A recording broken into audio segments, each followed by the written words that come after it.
Show at 573-875-KTGR. The Big Show starts now. You bet it does. Welcome into Tuesday's edition of The Big Show on your total sports station, KTGR.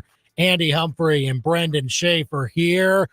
Boy, we're getting closer to this big game in Nashville, Mizzou and Vandy.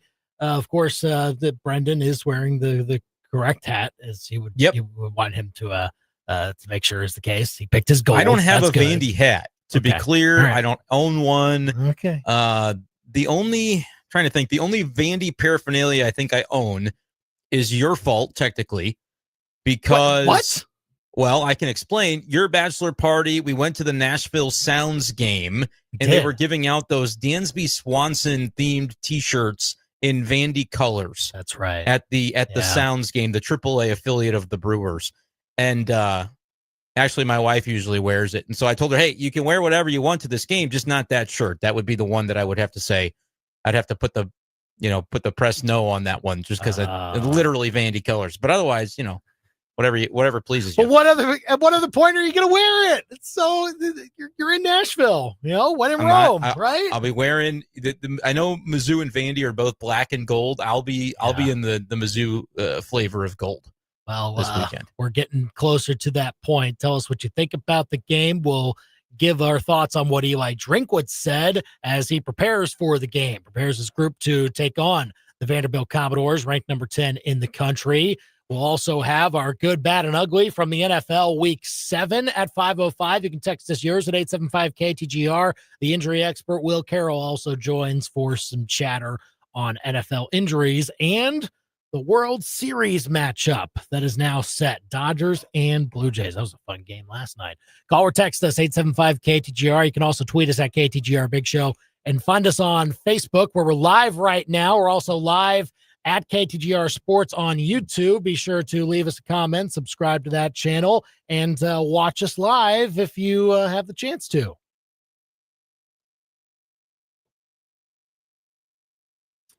Eli Drinkwitz talking today, saying that, look, there's still some things to fix when it comes to the run game, and they'll try to hammer it home in practice this week as the Tigers get set to take on the Vanderbilt Commodores in a top 15 matchup. Kickoff set for 2:30 on Saturday. You can hear the Yingling Tiger Game Day show to kick off our coverage that day right here on KTGR. Chiefs have placed Omar Norman Lott on injured reserve officially after he suffered a torn ACL in the win against the Raiders on Sunday. His season is done. The second-round pick this season for the Chiefs at defensive tackle out of Tennessee. Chiefs also signed cornerback Kevin Knowles to the active roster as a corresponding move. Chiefs were preparing for Monday Night Football coming up on Monday night at 7:15 against the Commanders. That's the Big Show's big deal on this 21st day of October 2025. Call or text us here at 875-KTGR. Yeah, they had to stop doing that noon thing on a Sunday. Got to get the Chiefs back into a spot more, befitting their standing as the America's team, if you will. Well, that's true. Get them true. in a prime time slot. Get them on a Monday night, Sunday night. Noon on Sunday. Ew, that was weird. They played well, but it just didn't feel right. Mitch Holtis on the postgame shows listening on 96.7 KCMQ. He was talking to the studio host to kind of wrap things up, and he looked at his watch like, it's 2:53. What do I do? Well, what do I do with the rest of my day? This is weird. I don't know how to act. Like I can understand that. It's not the norm anymore. Not been very common. So at least they can come back to the spots where they're used to playing. And Monday night, this will be their second Monday night game in, I believe, 4 weeks. So getting a chance to take advantage of the long week before they take on the Washington Commanders. Meanwhile, for Mizzou, not as early of a kick. That's nice. 2:30 kickoff in Nashville. It is the perfect time. Yeah, man. The perfect time if you're going to make this trip to Nashville. I don't think it could have been a minute to the better. When you think about the game day stuff in the morning, enjoying, the sights and sounds of Nashville in the evening time, 2:30 is literally perfect. Thank you, SEC. I appreciate the love on this one. That was well done. Yep. Eli Drinkwitz Was asked today about, hey, College Game Day is going to be in Nashville. How does that affect you and your team? Doesn't affect anything then for us. We're the road team. So we'll show up. We'll go to the visitors' locker room. We'll walk out on the field and play the game. Whatever else they got for their fans there is up to them, but it doesn't affect us. I don't even think they want to talk to us. Hey. What do you think about that? They don't want to talk to Mizzou. Well, I mean, people will say, all the disrespect. Hey, I'm fine with that. I'm fine with them not getting all of the spotlight. Like the game day's there now. Like they are like there are people there now. They're filming, putting they're together their already. Packages and everything, like spending time with Diego Pavia. Saw No Marty shirt. Smith was already, yeah, exactly. Pavia's shirtless walking around. Right, yeah. I think Marty Smith and Diego Pavia will probably do that together in like streets of Nashville at some point. Both are going I to don't do know. shirtless? I don't know.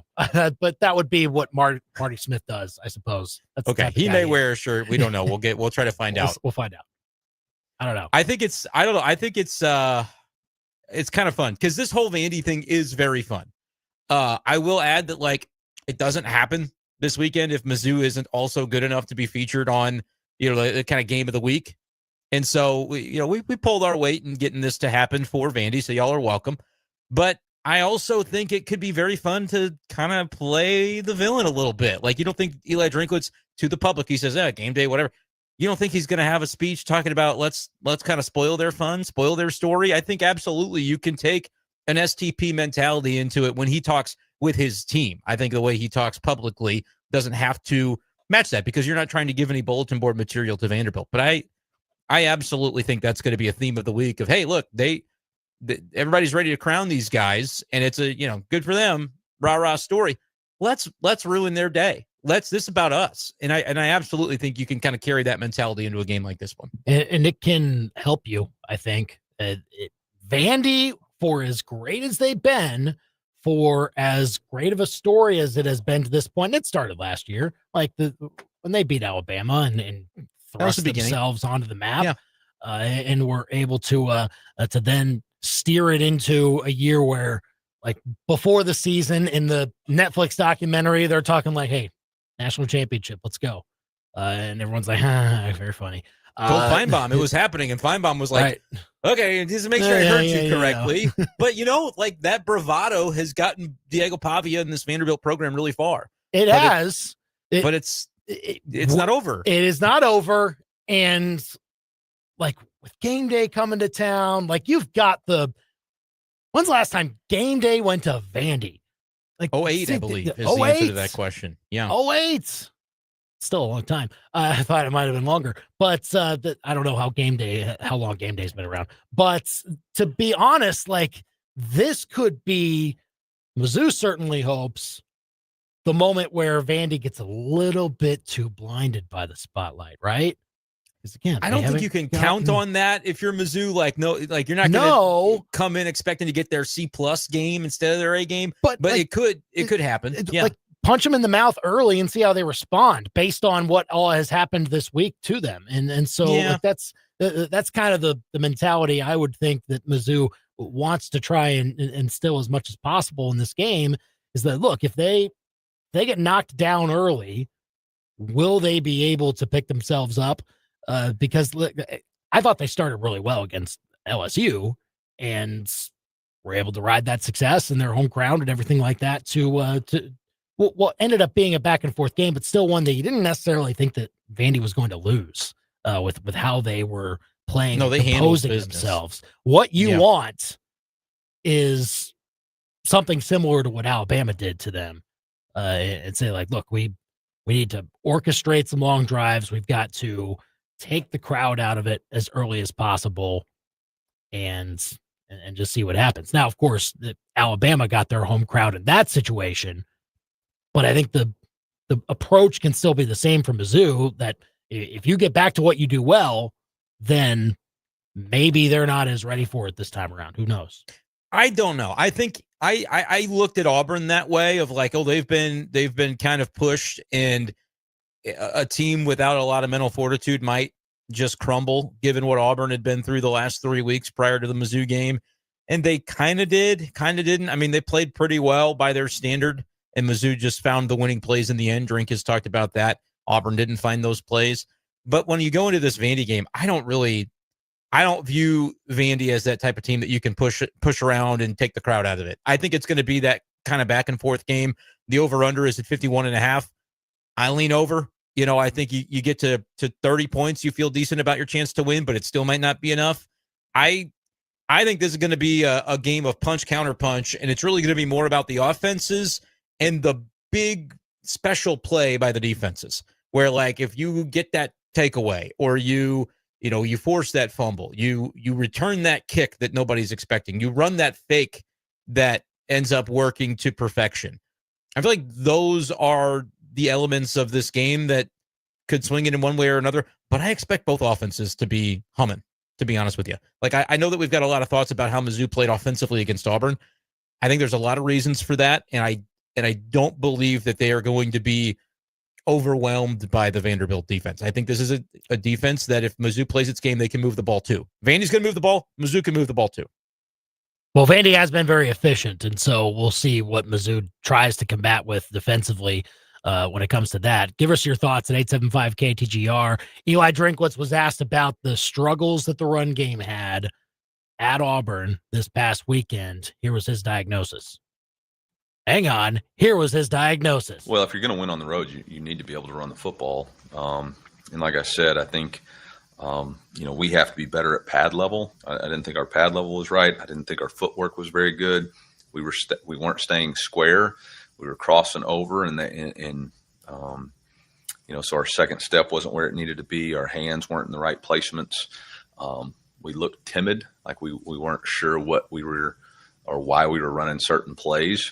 The plays we came downhill, I thought our counter scheme popped for us. For whatever reason, we didn't get back to it enough.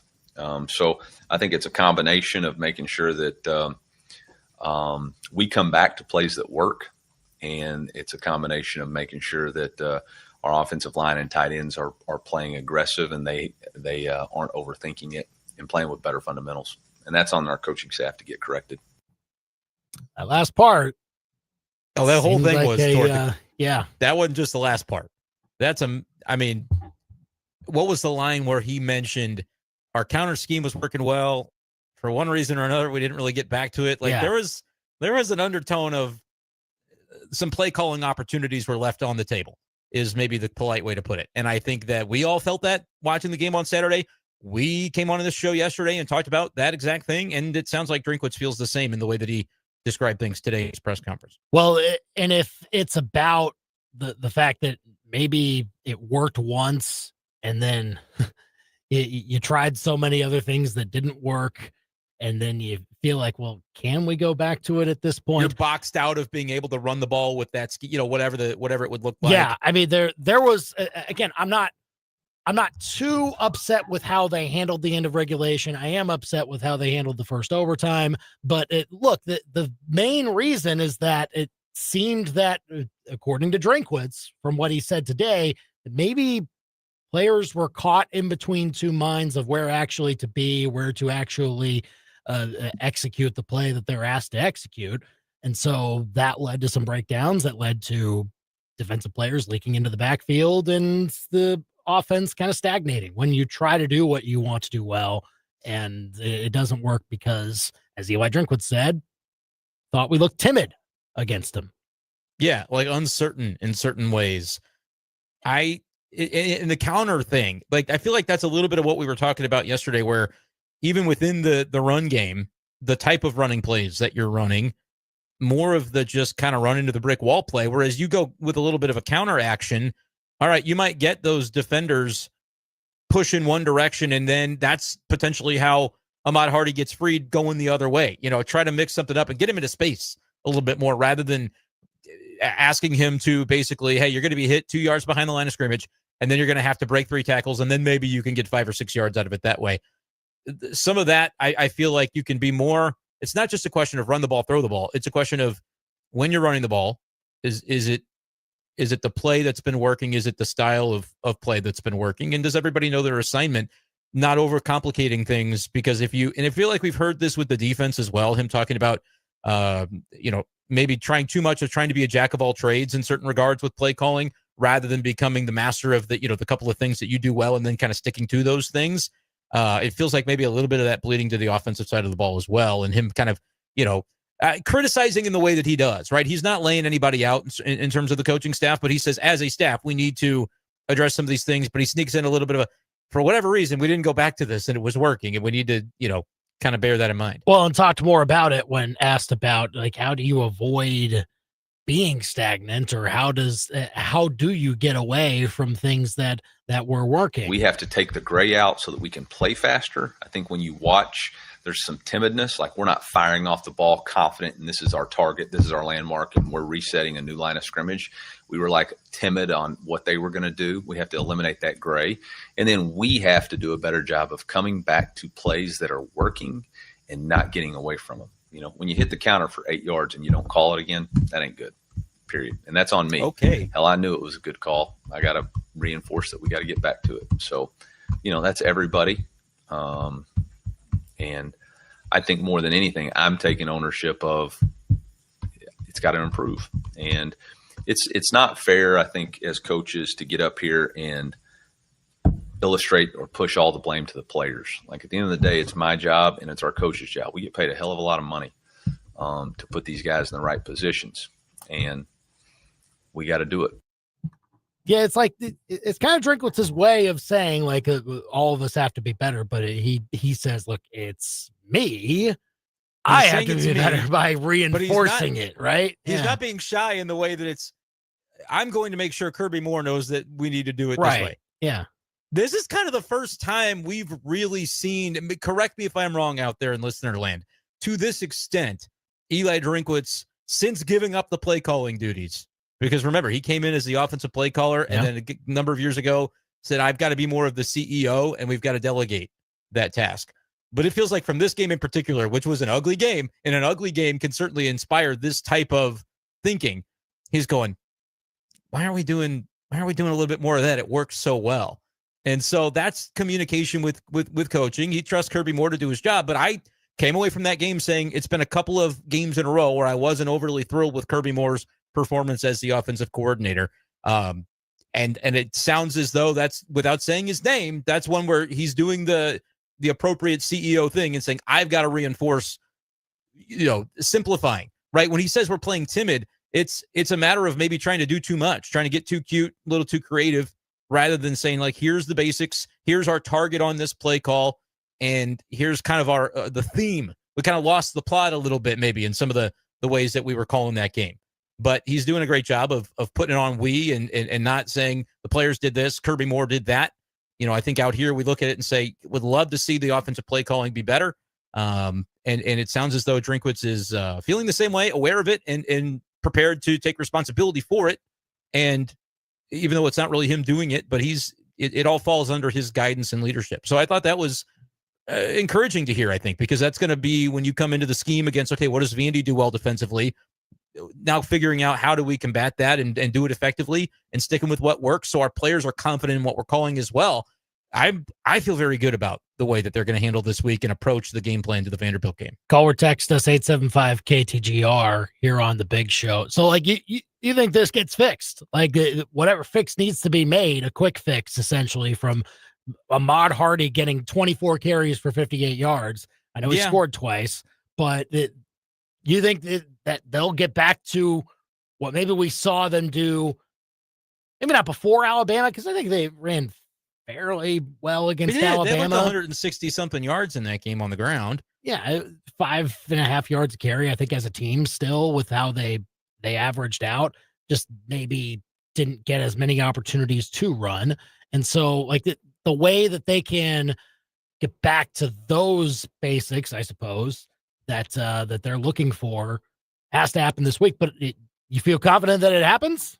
And I think too, I feel confident that there might be more, and I don't know the degree to which these things are happening, but in-game conversation with coaching, Drinkwitz kind of airing out in retrospect, him going, I knew it was a good call. I need to reinforce that we need to be sticking with what's working. Would he be a little bit more hands-on in the middle of a game at halftime as adjustments that he sees need to happen?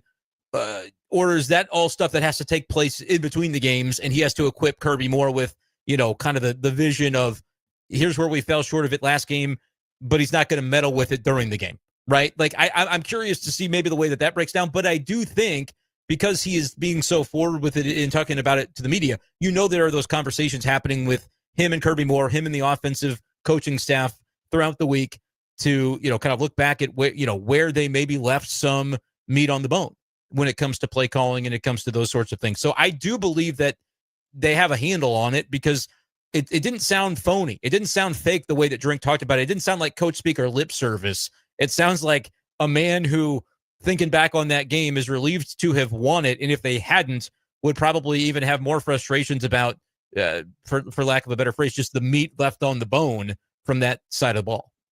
Yeah, because then you'd be heading into this game and it would mean everything to you. Like you absolutely need it if you want to. I still think it means everything. I still think if you're going to be that type of team, this is one that you go and, in a 3-point spread in either direction. Well, I'm not trying to downplay it now, but yeah. Still. No, you're right. Like you would have been backs against the wall instead of like Mizzou's still on the attack a little bit. Mizzou's a little bit, can be the aggressor in this, I would say. But again, when it comes to, and I think Drink deserves some credit for that this year, is he's, sometimes you just got to do a certain layer of coach speak. But when it comes to candor with the things that the fans are talking about the most, I would say that this has been a year where he has shared a lot of those same concerns as well with the zone defense. When those issues have cropped up in various games, he's come out of those, whether it's in the post game or on the following Tuesday, and said kind of the same stuff that we're sitting here talking about and saying that's something that we're focused on and we want to improve it. And then he mentions it with the play calling offensively after, I think,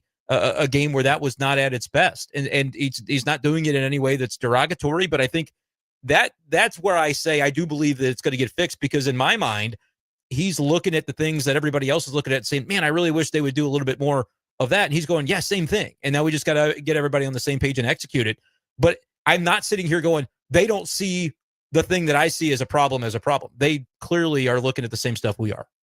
Yeah, and we'll see what Mizzou tries to do with that this time around in a big game like this on the road. Also, Diego Pavia is pretty good, and he's going to be hard for defense to try and handle. Eli Drinkwitz talking about what has changed for him this year. I don't know that he's smarter. I think he's just improved his accuracy. He's got a lot of weapons. He's another year into the system with the cohesion of that group. He's a very headsy runner. He knows how to attack angles. He knows how to utilize pump fakes with the quarterback position. He knows how to eliminate angles, which is really just a savviness. He can get skinny, and he can lower his shoulder. I mean, he's got all the traits you want of a really tough physical runner. And not just that, but I mean, the passing ability has been, I think, very impressive from Diego Pavia so far, and part of the improvement of his game. Like he's 8th right now in yards per game, but I think the yards per attempt, he is up near the top. And I just think he obviously has a whole lot of weapons around him, which makes him even more dangerous. You got to get some sacks against this guy some way. I actually do not agree with the sacks in this game, because I think if you are focused on getting into the ground, you are going to be exposed to what he does best, which is getting out of the pocket. And that's when he's the most dangerous. When the play is 4 to 5 seconds in and he's running around and you don't know if he's going to run for 20 yards or throw for 40, getting him outside the pocket is where he does his best work. I would say hem him in and make him throw. I don't want him. He's going to get his running, but I don't want to see what I saw against Jackson Arnold on a couple of occasions. Well, but here's where the problem. Defensive ends are launching past, and then the pocket breaks down and Arnold's got a free, way to move. I would look to hem him in and don't sell out for a sack, because what does hem him in mean? Like you stay around the pocket, but the pocket is clean for him. Don't over pursue. No, you're trying to obviously get after him. I think you need to pressure him still. That's the problem. I agree to an extent, but I also think that the way that Vanderbilt beats you, and it's almost that he's the most comfortable when it's chaos. And defensive ends over pursuing where they're getting blocked, and instead of just trying to kind of keep that pocket and work their way in, they're selling out for a sack that isn't likely, and it takes them out of the play. It gives them the 11-on-9 advantage that they're looking for. And I think we saw that a couple of times with the Auburn game.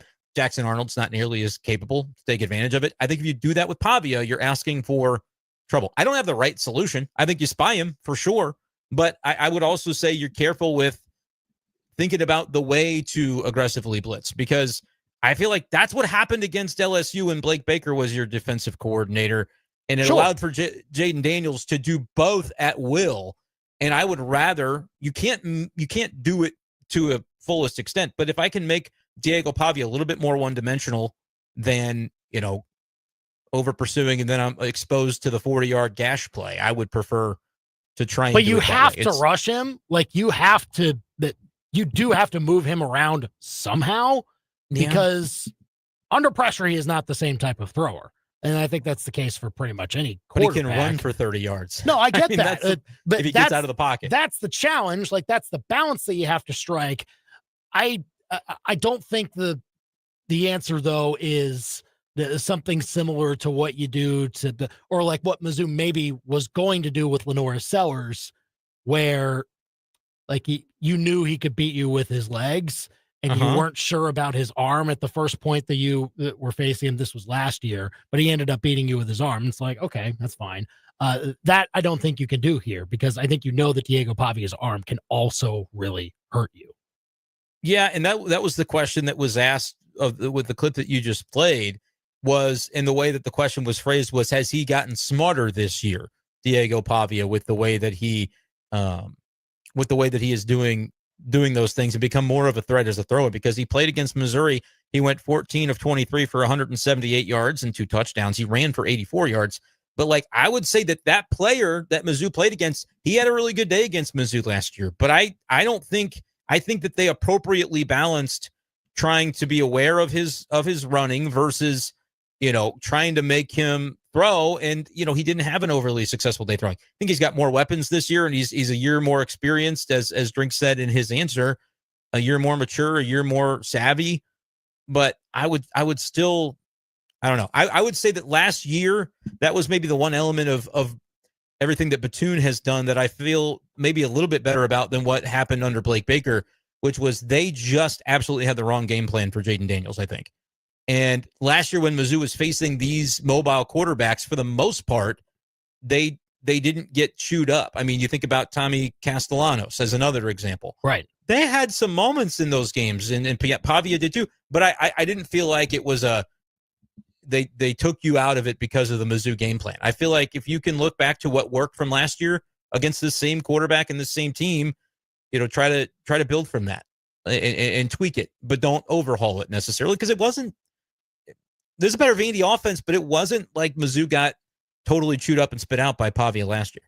Call or text us 875-KTGR here on The Big Show if you want to give your thoughts on Mizzou Vandy getting set to take on each other this weekend in a top 15 matchup. We'll have more thoughts on that, of course, throughout the week. Get us yours at 875-KTGR. In the meantime, we'll discuss some NFL injuries with the injury expert Will Carroll when we ask about the Chiefs O-line, whether there's some concern for Trey Smith, and will the Chiefs be facing Jaden Daniels next Monday night?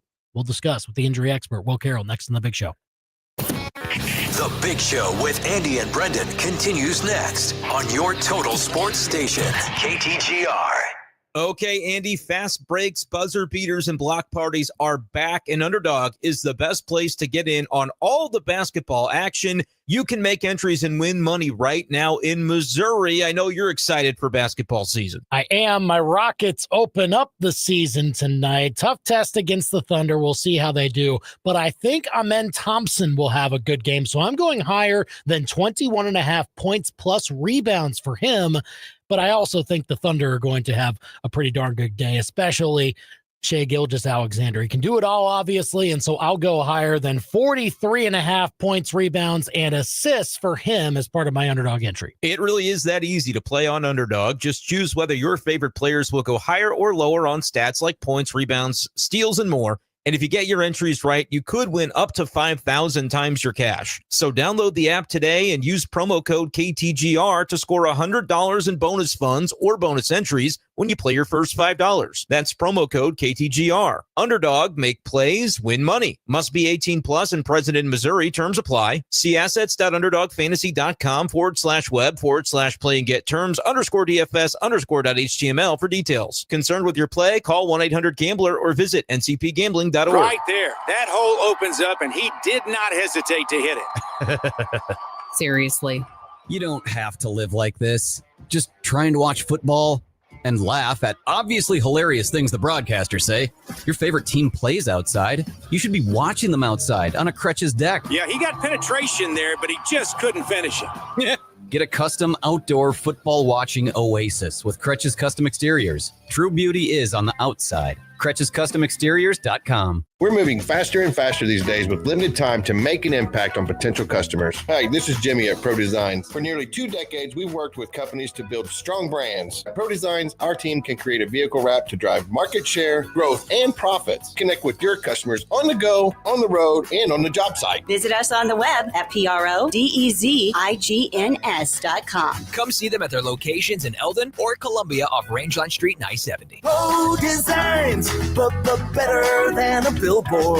It's time to leave those regular malt beverages in the doghouse and adopt Lucky One Lemonade. Made with real vodka and real juice, Lucky One is a premium alcoholic beverage with no artificial flavors, no bubbles, and is only 100 calories. With 4 flavors, blueberry, peach, raspberry, and regular, and money from each pack sold goes to help rescue dogs find their forever home. Come taste Lucky One Lemonade at this year's Zimmer Tiger Tailgate. From backyard hangs to tailgate sips, Lucky One Lemonade is the upgrade that your cooler deserves. On game day, every needs a. And every tailgate needs Kingsford charcoal. And a match. Whatever lot you're in, whatever you're grilling up for your fellow Tiger tailgaters, Kingsford charcoal is the official charcoal of Missouri football.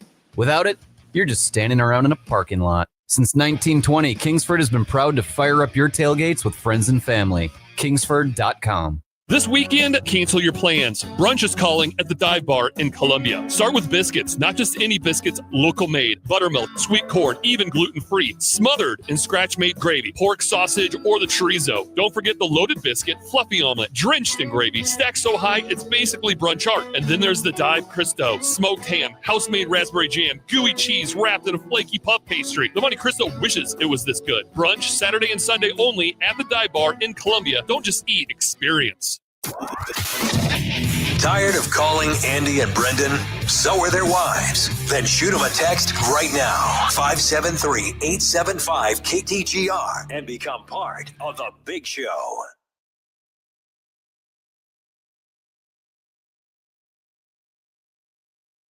We're back here on the Big Show, KTGR and the KTGR app with Andy and Brendan here. The injuries keep coming in the NFL as we are about to hit week 8. Chiefs having a bit of an issue health-wise with the offensive line as we now bring in the injury expert Will Carroll to talk about it on Twitter at Injury Expert, and subscribe to his newsletter undertheknife.substack.com, where you can find great baseball insights all Major League Baseball season long and really all year long. But Will, in the NFL world, the Chiefs look really good on offense once again with everybody healthy and back from suspension, with the exception maybe of some offensive line stuff. Obviously, we don't know the situation about Justin Simmons at this point, or Josh Simmons, beg your pardon. That's not injury related. But what is injury related is that Trey Smith came out of that game with a back injury. He did try to play through it for a little bit, but eventually Mike Caliendo had to spell him. What did you see, and how are you looking at that particular injury for the Chiefs, Will? Yeah, back injuries are always worrisome, but people don't really see the mechanism because, you see the big guys up there blocking. It doesn't look as physical as it is. The biggest problem is really the shoulder pads. If you watch how these guys, whether it's interior, the edge guys, they're pushing. but they're not pushing evenly. So there's rotation. So while they're sitting there trying to stand in front of someone and push them back, they're getting twisted. And that's often where these guys really have the problem. Most of the time we're thinking back injury, they're more up or down, you're bending and hinging, and they're doing that, don't get me wrong. But most of it is the twisting motion. And so you'll see it over by the hips. You'll see some of those small muscles like the piriformis, the QLs, and those can be really problematic if there's strains in there. If it's just a spasm, which can happen, then those can clear up, but those can also flare up. So this medical staff's going to attack it. They're going to make sure he's ready, and that's why you have backups. I think it was fairly easy for them at that point in the game to say better safe than sorry, but it's definitely one to be concerned about, but not panic about. Yeah, we'll see how it progresses for him. Well, a bit of a concern, though, now with the D-tackle room. Outside of Chris Jones, they were already kind of thin and now a little bit thinner with the rookie Omar Norman Lott suffering an ACL tear. It's a second-round pick this year by the Chiefs out of Tennessee. Just how do you view this setback for him personally as he tries to work back into that rotation next year, it seems? Yeah, he should come back from this ACL fairly well. Even the size he is, the athleticism he has really works in his favor. He hadn't been playing that much, so I don't know how much of a knock this is, but you're right. The depth is an issue. You wonder whether they're going to have to go out and take a look at the trade market a little bit harder, whether there's somebody out there on the street who or on a practice squad that they can pick up that can pick up this defense. But it's definitely one of those issues where there's nothing you can do. But ACLs now are not the career enders. They're barely even the career changers. They're pretty much just, an annoyance, if we can call it that, though one that costs you about 6 months of rehab time.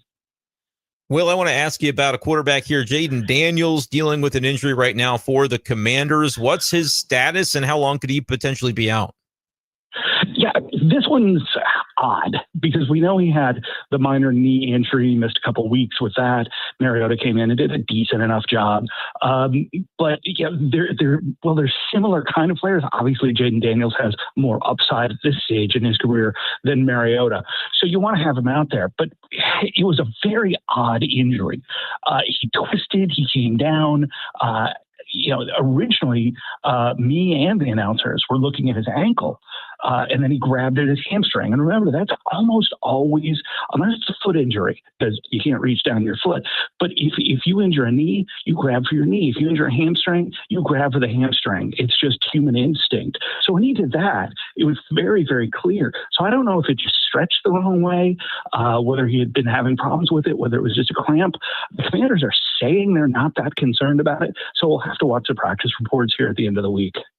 Yeah, they get an extra day for it. They'll play on Monday night in Kansas City, so we'll see if the Chiefs actually see Jaden Daniels out there. The injury expert Will Carroll here on the Big Show KTGR, and we'll see if Lamar Jackson, after some extra time to get healthy, can come back from his hamstring issue. Ravens were on bye this weekend, and John Harbaugh, I know, had expressed some optimism that Jackson should be able to use that bye and be back right afterwards, but how do you kind of view that situation, Will? Yeah, it sounded pretty negative there, which is surprising because everybody had thought, they held him out the week before, they had the bye, so why push it? Their season's already pretty much in the can. Everything has seemingly gone wrong there, but you want to get this team back out there, get a little bit of confidence. You never know what can happen. Really, all you have to be is around 500 these days, and you could sneak into the playoffs. Maybe they right the ship. But now everybody's saying that Jackson's very, very questionable for this week, and they're not exactly sure. So I don't know if there was a setback. I don't know whether he's just not making any progress. We've seen that. Jackson's a guy who really hasn't had very many injury problems, despite the fact he takes hits. He's very physical. He's willing to take a hit, standing in the pocket to make his throws. So this one's concerning to me. And another quarterback that seemingly is not quite back on the right track just yet is San Francisco's Brock Purdy. It seems as though Kyle Shanahan would consider it a stretch for him to be able to play this upcoming week. What's your awareness of exactly the process that he's going through right now, Will? Yeah, it's the toe. Yeah, turf toe is this lingering. We talk about it on here. It sounds soft, but man, it is nothing but. You stretch that ligament in the toe. it's virtually impossible to get off it. And you can't push. And if you can't push, it throws off his mechanics. He's had a couple setbacks with it.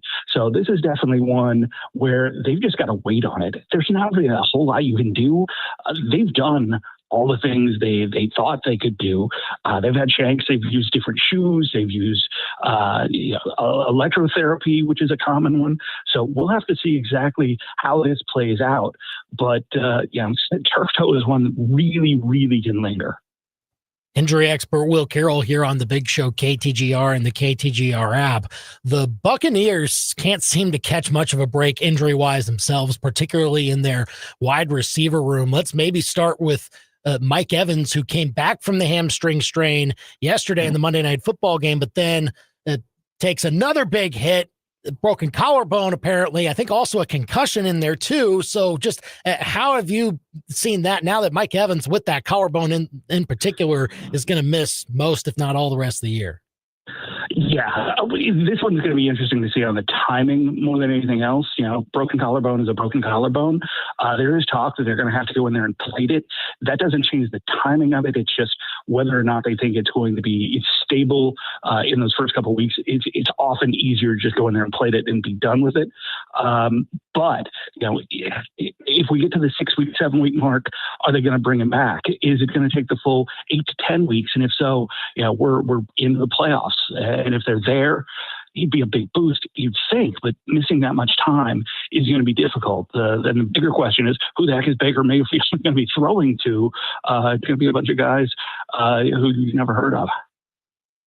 Yeah, you mentioned the issues right now for the Bucs, Will. What's the status right now for Bucky Irving and Chris Godwin? Yeah, with Godwin, I'll admit, I don't know the status on that one. Irving is getting closer, but they're still waiting to see how he practices this week. And you would think that, with the lack of receivers, they're going to want to have all those running backs ready to go. Not just they'll have to run more, but they'll have to involve them in the passing game more as well. Injury expert Will Carroll here on the Big Show, KTGR and the KTGR app. Now let's switch over to baseball, Will. We've got a World Series matchup now after last night's Game 7. Blue Jays with the big home run from George Springer, and they defeat the Mariners to now face the Dodgers, who look like this might seem like an inevitability, but of course, like anything can happen in this type of setting in the World Series when it's a 7-game series and it's as random of a sport as baseball. But just with this matchup, now that we've got it, how do you kind of view it playing out here? Well, it'll be interesting. Obviously, the Dodgers have spent a lot of money. They've invested in their players. They've put good players out there together, and they succeeded. That's what we expected. Did we expect to see 3 of the 5 best playoff pitching performances? I mean, poor Tyler Glass now. He's got to look around the room and he goes, I'm the weak one. I'm the one that let everybody down, even though that game was won and they swept the Brewers. And the Brewers were in every game. This reminds me of the Astros being swept by the White Sox back in 2004 or 5. Yeah. They were in every game. They were absolutely in every game. It could have gone either way, but you get those kind of dominant pitching performances, and maybe the best game by a player ever with Ohtani going 3 home runs, 1 out of the place, and that pitching performance. He might well be the most peak player we've ever seen. I mean, I can see all the stories about Koufax. I know about Ruth and Gehrig and Murderers Row. I remember Pedro Martinez. He's both. He's all of them. So just getting to watch him is a privilege. But don't sleep on the Blue Jays. They do have a puncher's chance. What they've got to do is keep getting big home runs, because that team, more than anyone else, is relying on the home run, and they've got to figure out their pitching. Both of these teams, the bullpens are problems. It's the weakest point. So who avoids that is really probably going to be the winner of this series. Will, what's new and under the knife? We'll be looking at all the playoff injuries. We'll see whether the Blue Jays get Bo Bichette back. That would be a game changer for them, and it's trending that way. I'll have more information on that on Thursday. Yeah, go and check it out. It's great stuff. And of course, all of the key insights into this year's World Series, which should be a fun one, undertheknife.substack.com to go and read Will Carroll's stuff over on Substack. Great to have him here on the Big Show, KTGR. Thanks for coming on, Will. Hope you're well. We'll talk again soon. Thanks. Bye, boys. Big Show's on at 446, KTGR and the KTGR app. It should be a fun World Series. It was a fun Game 7 last night. It was a fun Game 7. It could be a fun World Series, or it could just be Dodgers in 4, kind of like the NLCS was. No. I think the Blue Jays put up more of a fight. They do have the home field advantage, so the series will start in Toronto. I want to see at least the Blue Jays put up a fight here. I know Dave Roberts would prefer the opportunity to ruin baseball, a little tongue-in-cheek. He did say that, yeah. I'm hopeful. I'm hopeful for a good series. All right, Under the Bus coming up next. Oh, Eli Drinkwitz had something to say on Twitter that we didn't get to yesterday. It's like there was so much happening yesterday. Yeah. We didn't even get to this. Drake on Twitter, dunking on a guy who has not been all that high on Mizzou lately. That's next. Now, your local sports center update on your total sports station, KTGR. Good afternoon, I'm Ben Hermes, and this live local sports center is brought to you by Lee's Tire Company. If it's round and rubber, Lee's sells it. Lee'sTireCompany.com. Well, Mizzou Athletics announced today that Mizzou Gymnastics will be moving to Mizzou Arena as their official primary home location for the 2025-2026 season. This comes after the team's third-place finish in the NCAA Championship Final last year, which was the team's best finish in program history. The Tigers will host 6 meets in the season, with 5 of them being played at Mizzou Arena. Mizzou defensive lineman Zion Young was named to the SEC Co-Defensive Line Player of the Week. This was announced yesterday as Young recorded 5 tackles, 3 being solo, 2 sacks, and 2.5 tackles for loss in the Tigers' victory over Auburn this past Saturday. The Tigers will be back in action this weekend as they head on the road to take on Vanderbilt this Saturday, with kickoff at 2:30 right here on KTGR. And Kansas City Chiefs defensive lineman Omar Norman Lott has been placed on injured reserve after suffering a torn ACL against the Las Vegas Raiders this past Sunday. According to ESPN's Nate Taylor, the Chiefs are expected to attempt a trade for a defensive tackle before the trade deadline. Your ABC 17 Storm Track forecast is with Steve's Pest Control. The fall invasion is here. Call Steve and his pros at Steve's Pest Control today. Help stop the fall pests from invading your home. Call or go online to stevespestcontrol.com. I'm ABC 17 Storm Track Chief Meteorologist Jessica Hafner. I'm tracking a cold night as winds start to die down. We'll drop down into the upper 30s to about 40 degrees, possibly seeing some patchy frost north of I-70 by tomorrow morning. We'll see lighter winds tomorrow, mostly sunny skies with a high near 65. Frost possible in some spots again by Thursday morning as we drop into the upper 30s. I'm ABC 17 Storm Track Chief Meteorologist Jessica Hafner, and that's your ABC 17 Storm Track forecast on your total sports station, KTGR. Did you miss the Mizzou Play of the Week? 23-17, Missouri leads the game here in the second overtime. 2 players bunch to the left side. In motion comes Coleman to the left. Arnold takes the snap. Pressure comes backside. Intercept. Ball game winner. Throws it to an offensive lineman who slides down shy of the first down, and Missouri's got an overtime win. The Mizzou Play of the Week is powered by Yingling. Your home for Mizzou football is KTGR. Okay, Mr. and Mrs. Free-for-all RV Road Warriors, your best blast of Branson just turned into a bad day bummer. You ran out of gas, blew a tire, killed your battery, are sitting sideways in a ditch, and managed to lock yourselves out. Ouch. Hey, it could happen. And for the save, you call I-70 Towing. They're Mid-Missouri's go-to crew for roadside assistance, too. Fuel, tires, batteries, locks, winching, you name it. When your world seems to have been wrecked, call the team they hope you never have to meet. I-70towing.com. Now serving Boonville. Winching.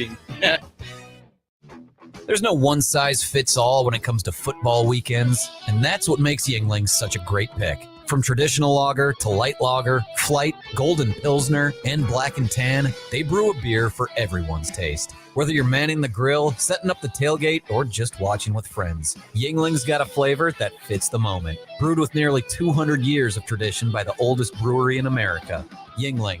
Legends stand the test of time. DG Yingling & Son, Pottsville, Pennsylvania. My name is Taylor, and I have had insurance with Phyllis Nichols and her team for over 9 years. One of my first and only auto claims for me personally came when we were on a long road trip, and I was maybe following a semi-truck a little too close, and we all know when those rocks pop up, crack your windshield. First thing I did the next day was call Phyllis. Phyllis handled the whole thing. She got us into, I think, one of the local vendors to replace our windshield, and within 24 hours, it was done, it was over, and made it a very seamless process. Hey, it's Molly from Billiards, and we're gearing up for football, y'all. Molly, football's already going. Take 2. Guess it's time to put on my cuddle duds. Molly, that's not till November. Take 3. Well, I guess we'll talk about the pumpkin spice menu items at Billiards. Molly, at last check, we have nothing on the menu with pumpkin spice. Take 4, and you hate it. When some things feel wrong, Billiards just feels right. Yep, that'll work. Looking on down for burgers and beer. Billiards on Broadway. Whoops, don't know if I saved that. Josh! DraftKings Sportsbook, America's top-rated sportsbook app, is coming soon to the Show Me State. New Missouri customers can download the DraftKings Sportsbook app today. And when we go live, place just a $5 bet to unlock $300 in bonus bets. Starting November 17th, you can create your DraftKings Sportsbook account in Missouri and get ready for launch day on December 1st. DraftKings Sportsbook brings you everything you need to elevate your game day, including live in-game betting, lightning-fast payouts, and endless ways to get in on the action, all right from your phone. Download the DraftKings Sportsbook app now and grab $300 in bonus bets with just a $5 bet when we go live December 1st. In partnership with DraftKings Sportsbook, the crown is yours. Gambling problem? Call 1-800-GAMBLER. 21 and over. Physically present in Missouri. Eligibility restrictions apply. Bonus bets expire 7 days after issuance. Excludes customers who redeem pre-launch sign-up offer. Terms at sportsbook.draftkings.com/promos.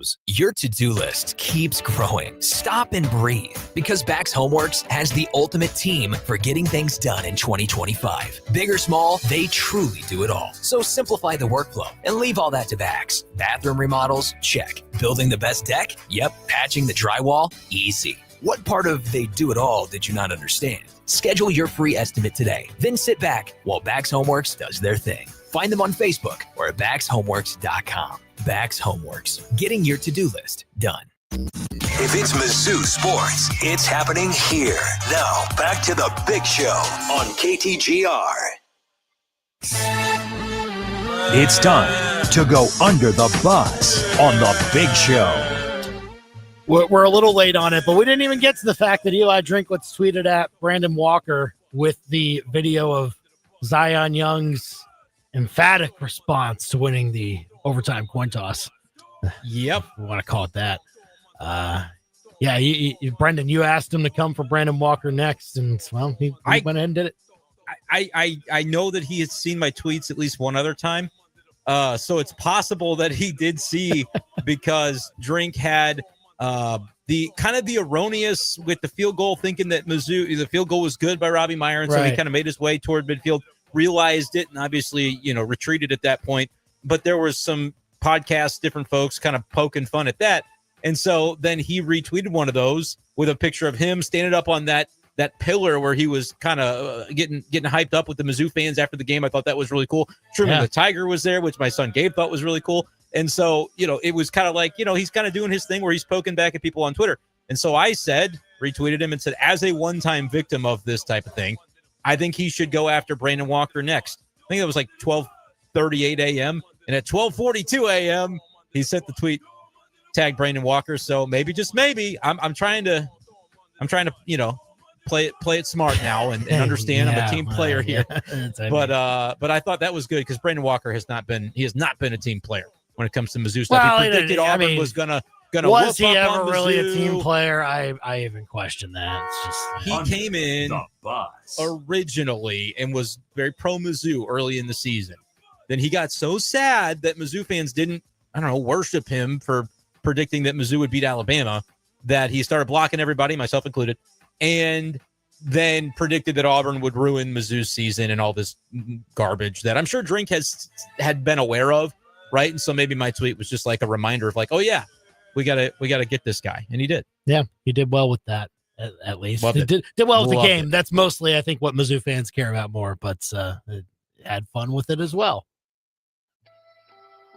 It's time for the sweetest thing in sports on The Big Show. This is pretty sweet.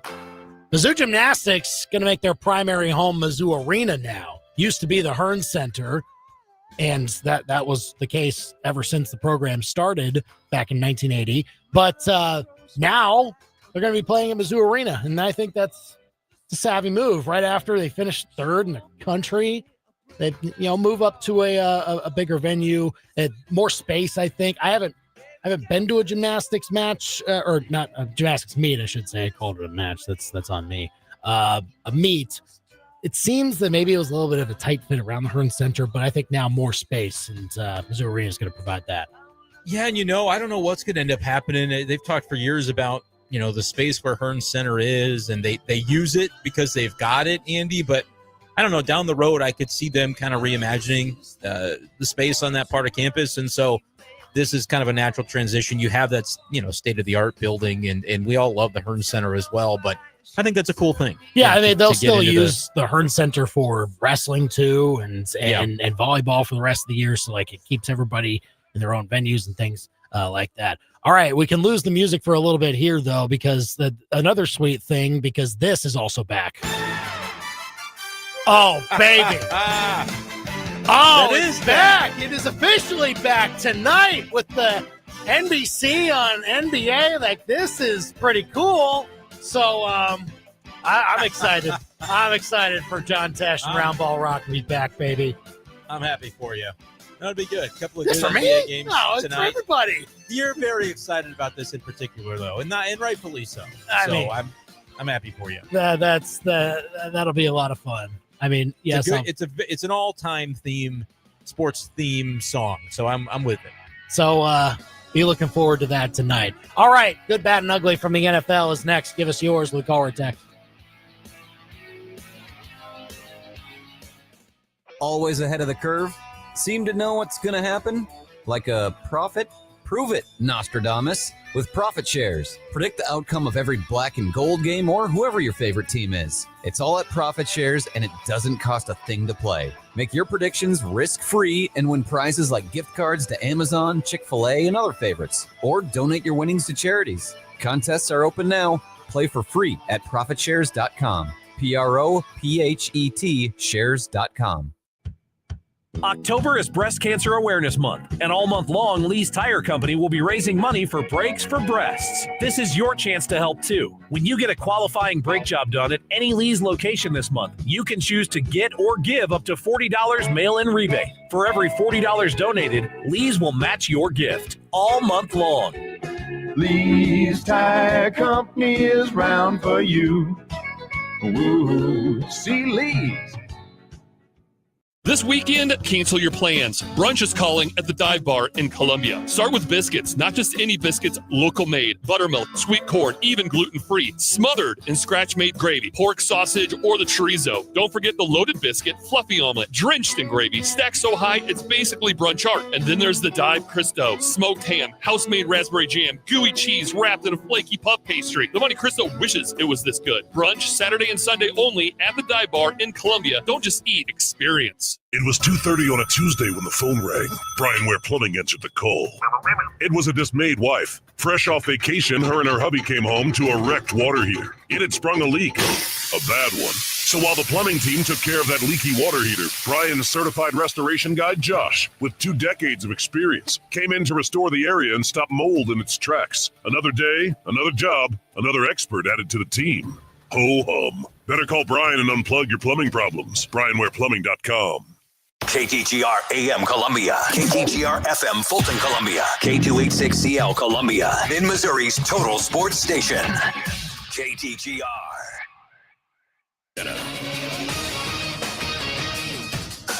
I'm Nick DeLuca, back at it tonight in the NBA. Banner night in Oklahoma City. The defending champion Thunder hosting the Rockets in Kevin Durant's debut. Thunder's the favorites to win the 2026 NBA title on ESPN. Bet coverage tonight beginning at 7 Eastern here on ESPN Radio and the ESPN app. Warriors and Lakers opening up their seasons tonight as well. No, LeBron set to miss his first opener in his 23-year career. ESPN's Bobby Marks on a big year for LeBron and Luka. even though it's Los Angeles, probably one of the biggest storylines here, just based on Luka on one end, LeBron on the other end. We know he will be a free agent. There's no question about that. And how do they manage that going forward? Marks on Clinton and friends. Knicks opening up tomorrow against the Cavaliers. Ruled out forward Mitchell Robinson and guard Josh Hart, should say, for the game tomorrow against Cleveland, while the Angels are hiring Kurt Suzuki as the team's next manager. ESPN Radio is presented by Progressive Insurance. We make the claims process easy so you can get back on the road in no time. It's why over 43 million drivers trust Progressive. See for yourself at progressive.com. From Faro. 15 to the 10, to the house. Bush. Back to the wall, and it's got her. And Arrowhead. Touchdown! Kansas City! To your speakers. This is the big show, baby. Get fresh takes on the biggest sports stories in mid-Missouri. Right now, this is The Big Show with Andy and Brendan on KTGR. Well, give us your NFL good, bad, and ugly from Week 7. 875-KTGR. We'll have that for you in a few minutes. We'll also have our thoughts on the World Series, which will begin on Friday. The Blue Jays punched their ticket in Game 7 last night in some pretty dramatic fashion. The way the Dodgers punched their ticket was less dramatic. They swept the Brewers. Do you think the Blue Jays have a fighter's chance in this World Series? 525, we'll discuss that. 875-5847 if you want to give us a call or text. But first, it's 5 o'clock. It's time for the Top 5 at 5 on The Big Show. Number 1. If you want to trade away for curtain number 1, you can have curtain 1. Well, it's the week of Mizzou getting featured on College Game Day, sort of. The game in Vanderbilt, at Vanderbilt in Nashville, of course. And Eli Drinkwitz's response today at his weekly press conference about the game day experience, yeah, he doesn't really seem to be hyping it up. He said that's really not something they're doing for us. It's for the other side. Nothing changes for us, and they probably don't want to talk to us anyway. Kind of playing up that STP mentality. I think it's something that Eli Drinkwitz is going to be able to use with his team this week as he tries to hype up his guys to spoil the coronation that everybody in Nashville is thinking will happen. He also mentioned today in the press conference that it's important to get with offensive play calling and come back to the plays that work without overthinking things. Felt like the players were a little bit timid in executing some of the game plan last week. I think the coaching plan is going to be a really good one for Vandy with whatever they come up with. Number 2. Number 2, your timing is impeccable. Of course, Mizzou's upcoming opponent, Vandy, had a game this past weekend where they beat LSU. They were favored at home, but LSU was ranked higher. A big question I had after that win was whether or not the fans would rush the field. Well, they didn't initially. They did later, and it turns out the SEC has said, yep, that was fine. No $500,000 penalty because they communicated the plan to the fans, and they allowed all visiting personnel and players to get off the field. This is something I would love for Mizzou to take note of for future reference, to be able to allow fans to celebrate on the field safely without putting the kibosh on the whole thing, as they have officially done to this point. Number 3. So the Angels have officially announced the hiring of a new manager, and no, it's not Albert Pujols for Los Angeles. It's Kurt Suzuki, the former catcher. Sam Blum of The Athletic wrote that there had been mutual interest in hiring Pujols, but the two sides could not get close on dollars and years, according to his source. Pujols now considered a candidate for the Orioles and the Padres vacancies. They still owe him $7 million over 7 years. It's very interesting. I wonder if they tried to just ask him to do the manager job for that salary he's already making. Kind of curious. Number 4.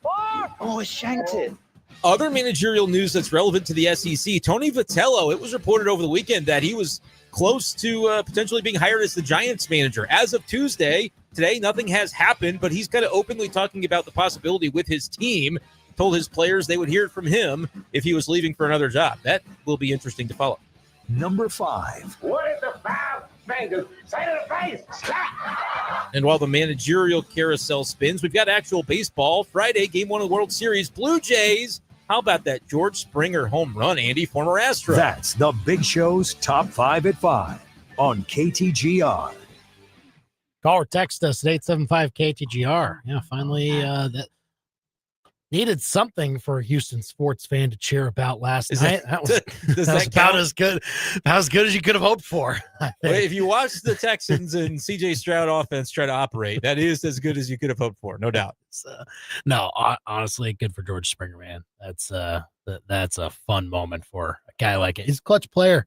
He Very has clutch turned into player. quite the postseason savant, if you will, with those big swings he has. Yeah, just dinger after dinger. And so we'll see if he's able to do that against the Dodgers like he did 8 years ago. So we shall see. 5-7-3. How about that Vanderbilt thing, though? What do you think about that with the field rushing and kind of like in Arkansas is doing that, right? Arkansas announced that was going to be their approach if they ever came into a situation where they would need it, right? That's the inherent joke there is you got to beat somebody worthwhile. Right. Mizzou's playing A&M. I don't know that that's necessarily the time to do it, but it might. It's a top 5 team. If you were to beat Vandy and then beat A&M and rank number 3 in the country, I'm not saying yes or no. Who's to say what they would have done with the Bama game? But I think rather than just announce, hey, this isn't allowed or we're going to hunt you down with our X-ray vision, like they talk about the stadium cameras that they'll use to expel you. I mean, it was kind of harsh what Mizzou came out and said. I know they don't want the penalty and the fine, but this is an obvious way around it that's now officially sanctioned by the SEC because they released a statement saying that, look, near the end of the game, Vanderbilt communicated to spectators it would permit fans to enter the field after the visiting team cleared the field.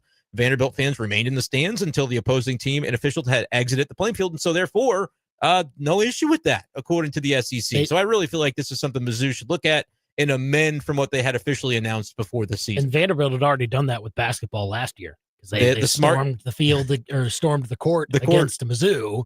Yeah, they waited for Mizzou to get off the floor first, and then they stormed. And so they've done a nice job with kind of spearheading that. I mean, they are smart over there. I will give them that. Nerds. Those nerds shouldn't be good at football, but they are too. That's the problem. They are. That's the problem this week. Got a lot of things. I mean, the nerds can also pay the players, so like that's also the equalizer through all of this. So it'll be fun this weekend.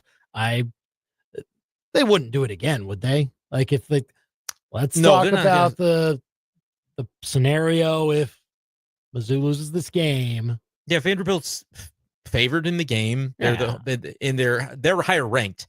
Like the LSU thing was like that's a blue blood-ish kind of program. They were ranked below number 10 LSU. I think that was probably the opportune time to do it. They're playing at Texas. They're playing at Tennessee, I believe, as well. So that was like their most obvious chance to do it. I don't think you They've had their the field against number 17. They've had their fun. Or number what was number 15, 16? Yeah. 15, I don't think they're doing that as the number 10 team. No. So I think that's good news. But do I rush the field after Vanderbilt clears the field? Do I get to no? But they said after the visiting person. I guess we would be the visiting personnel. No. Yeah, that's you need to get off the field. That's what they're asking for before. There could be enough Mizzou fans there to pull it off. I don't know.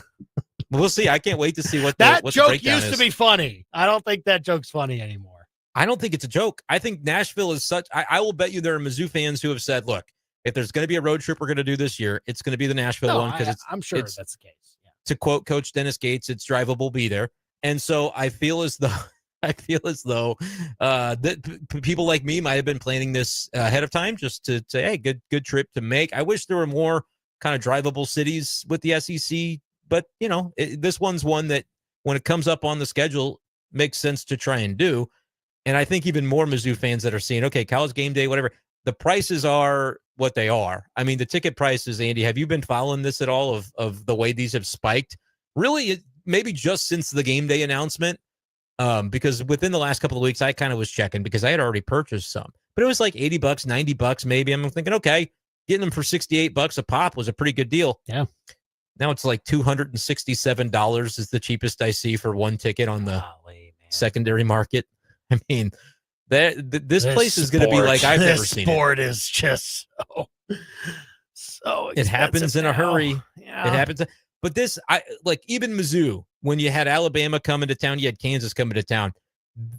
The get-in price on Tuesday of those weeks was less than what I'm seeing for this upcoming game in Nashville, which is crazy to think about. But again, talking 5 weeks ago, I bought tickets from the Vanderbilt website. I'm still getting their emails. Yet yesterday, they sent me an email saying, would you like to purchase a pregame experience for like $567? I can watch the second. And this is something to think about if we want to crowdsource this. I could watch the game from the Vanderbilt sideline during the second quarter, and maybe I can find a way to contribute, like try to do a little Connor Stallions action. No. I'll need that Vandy shirt that I mentioned. I'll need that Dansby Swanson shirt. I'll pay $567, which is basically the price of 2 tickets now.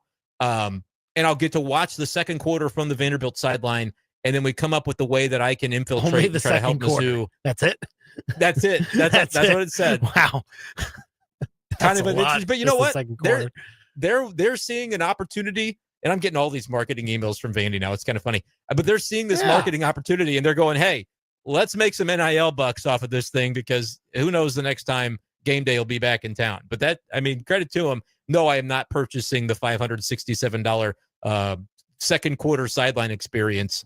But if I were as much as it pains you, I wouldn't. I just couldn't go in there and wear Vanderbilt colors and pretend. But like, if I were able to, it's like, oh, interesting play sheet, Clark Lee. Like, no, I have no idea what it would be like. Probably partitioned off. Connor Stallions, that's the kind of thing he would have done, rather than having to bought up kind the of NIL packages of like sideline passes and things like that. Yeah, probably. Try to sneak in, get some play calls. Anyway. Oh boy. I'm getting those emails. I did look at it. I thought it was kind of fun that they're doing all that. 875-KTGR. Give us a call or a text with your Mizzou Vandy thoughts. In the meantime, you can also give us your good, bad, and ugly from NFL Week 7. Cue the music. Here on the Big Show, KTGR and the KTGR app. Very easy. Chiefs are in the good. They were good. Yeah, good. Move on. That's just done. Who they are now. Best team in the NFL. Yep. And the Raiders might have more of an argument for the worst. I don't know, but the Jets exist. The Jets do exist. Believe they are. Believe, by the way, they are going with Tyrod Taylor, which puts us just one step away from the Brady Cook led. I gotta play this though from Woody Johnson. Was going to do it during Under the Bus, but did you hear what he said about Justin Fields today? Okay, he was asked about just first of all, his confidence level in Aaron Glenn, certainly a valid question based on how things have gone, but Woody Johnson giving this answer. It's hard when you have a quarterback with, with a rating that we got, he has the ability, but something just is not jiving. But if you look at any head coach with a quarterback like that, you're going to see similar results if you go across the league. You have to play consistently with, at that position, and that's what we're going to try to do for the remainder of the season. So what gives you hope then? I just think defense, special teams are doing better. Defense is pretty good. If we can just complete a pass, it would look good. If we could just complete a pass. We're 2 months into the Justin Fields experience, and Justin Fields went 4-2 with Mike Tomlin last year. Just saying, yeah, only a year or less that has elapsed since then. Come on, that is just rough. They lost to the Panthers. I mean, at home. Yeah, and look, you can feel out on Justin Fields, or you can feel out on Aaron Glenn. I don't know. I don't care. It's just Woody Johnson. You're the owner. You don't throw your QB under the bus like that. It's not great. That is just again, I know that people are running out of patience on Aaron Glenn. I haven't yet. I still think he can work out. The Jets are just a huge mess that takes more than one person to clean up. That's just how I feel. And look upward when you see the mess. That's where it is. Yeah, I mean, it's not great. And I don't know that it's going to get great anytime soon for them. So, yeah, I'll put the Jets in their entire situation into the bad. I'll put the Jaguars into the bad as well. Did not like their performance against the Rams in London on Sunday morning. 35-7. They would move the ball into field goal-ish range, but they were down by too many points to kick, and they just kept dropping passes. They just kept going errant. Brutal week for the Jaguars. And I was thinking they were going to win. We both thought that they would win. I was ready to see that. with how they were trending, at least. I mean, it was a big game. Like, both teams come in at 4-2. I know the Rams are good, but you got to put up a better fight in a neutral site game. And and we'll see what the Jaguars now have left. But they head into a bye, and their schedule is manageable enough. They should be fine. They should be able to compete for that division. But that did not look great. Call or text us 875-KTGR. Niner A. Come on, guys. You got to put the Niners in the good with everybody hurt. Fred Warner being out. We kind of dominated the Atlanta Falcons Sunday night. Got to be in the good.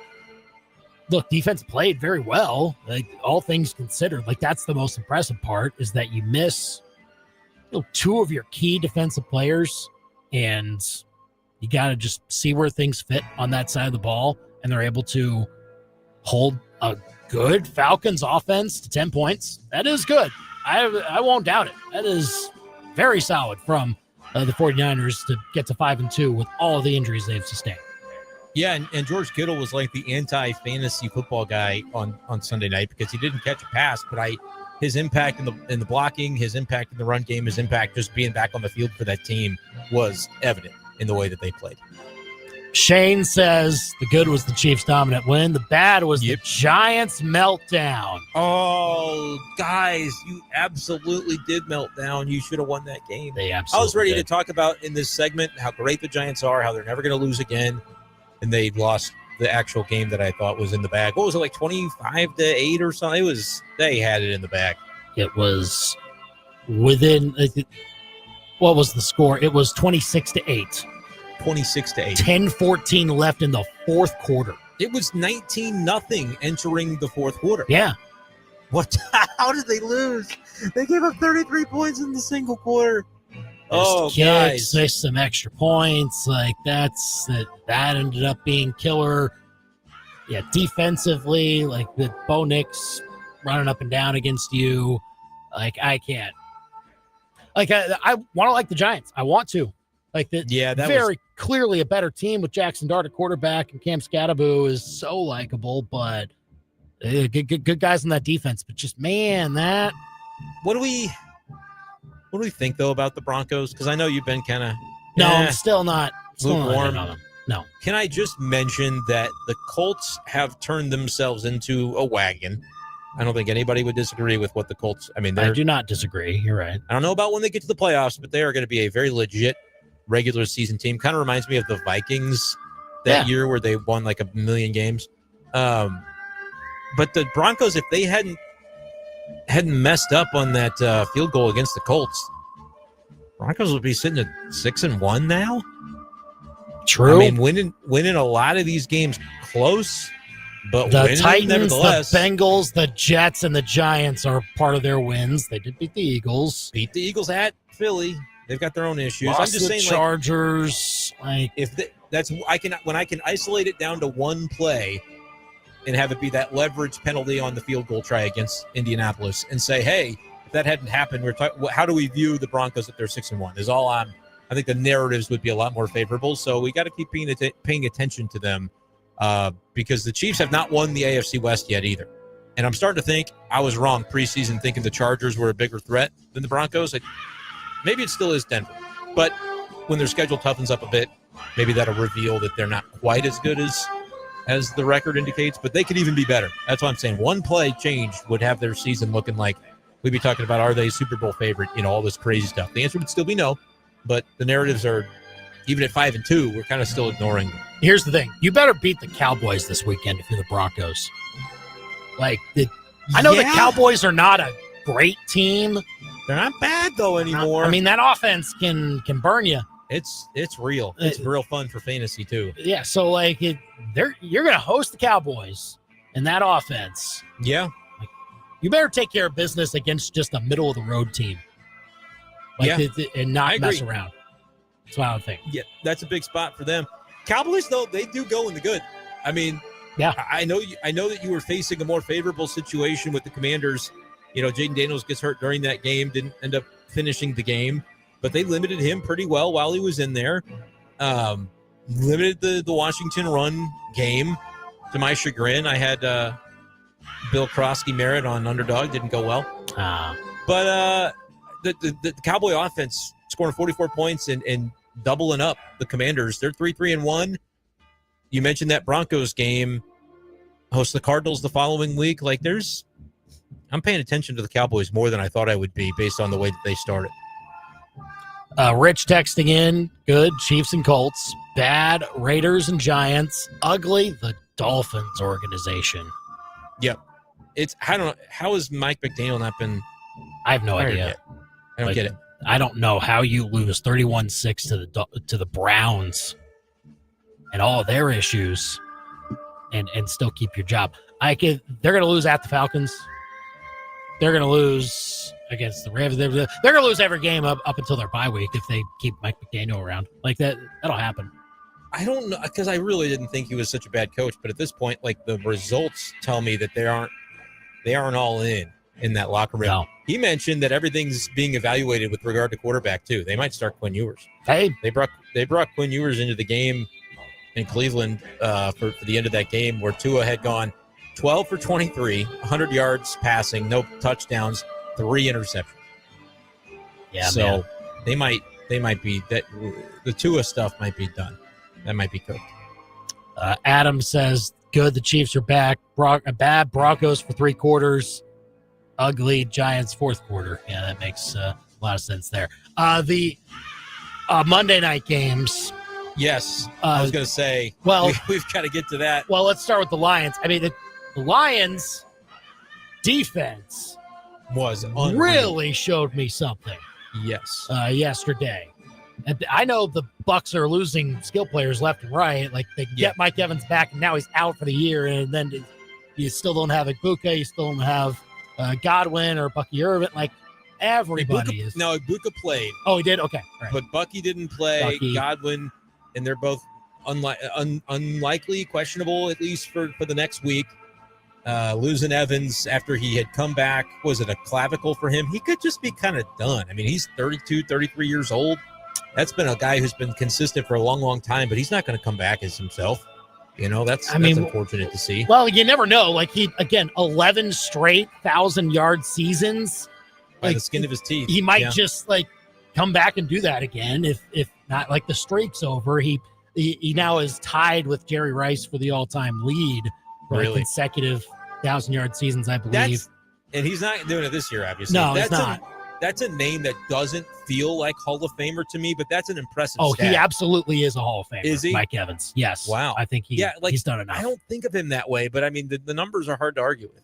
And so, that's tough. But I mean, the Lions, especially the secondary, man, they were down. And they're down guys. Yeah. They got injuries as well, and suffered more last night. And it made me so man, I was ready to see Ennis Rakestraw be one of those guys, but he's unfortunately part of the list of guys that they're missing. And so it's just, he would be making, I think, the same type of plays that Whiteside was making last night for them. They had Baker Mayfield in hell. Oh, I mean, it was, I was surprised to see that to the degree that it happened. Wasn't really surprised by the defense we saw in the second game, but before we get off the Lions, I will just admit, that was my only errant pick for picks of the week last week. Ended up with the 4-1. You had Seahawks and covered that, right, with the Texans losing. So we did tie 4-1. So congrats, I guess, on the win. Does it feel empty though, because you were probably hoping to see the Texans pull it out? I mean, I can't tell you how close to done I am now with this. It's just. Take the ball away 4 times and you still lose. I feel like I should be surprised by that, but I shouldn't be, because they picked off Jared Goff 5 times in a game last year and lost that game too. This defense is elite. It is Super Bowl worthy with how their defense has done this season. But what's the issue on offense? Why are we running twice on 3rd and 1 and 4th and 1 when the offensive line is Swiss cheese? It's just those 2 Woody Marks runs that you're referencing were bizarre to me. I don't know what they were thinking there. And just I guess I can't blame them too much because what good offensive call is there when your offensive line is as bad as it is? Like, there's just nothing you can do. There's nothing C.J. Stroud can do. He kind of did his best with how he played out there.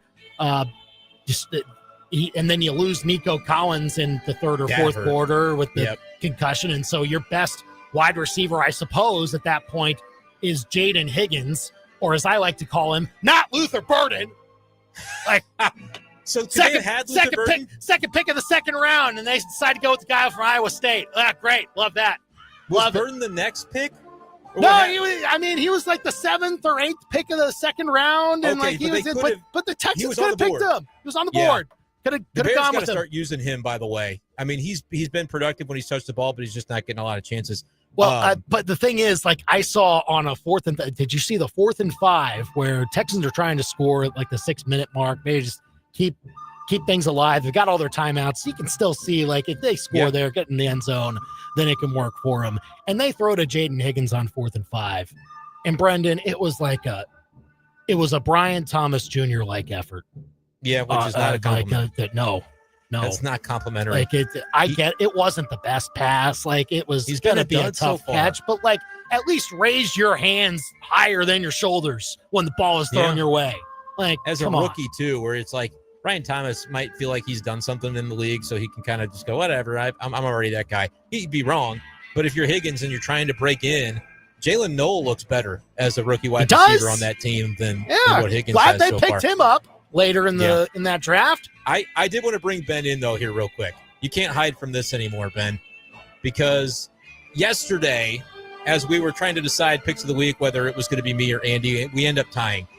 We got to ask, what happened there? I mean, Billy fell on the sword, said he wasn't there to support you, but I got to call your picks ugly from last week, 0-5. Yeah, I'll call them ugly. I'll say that's me.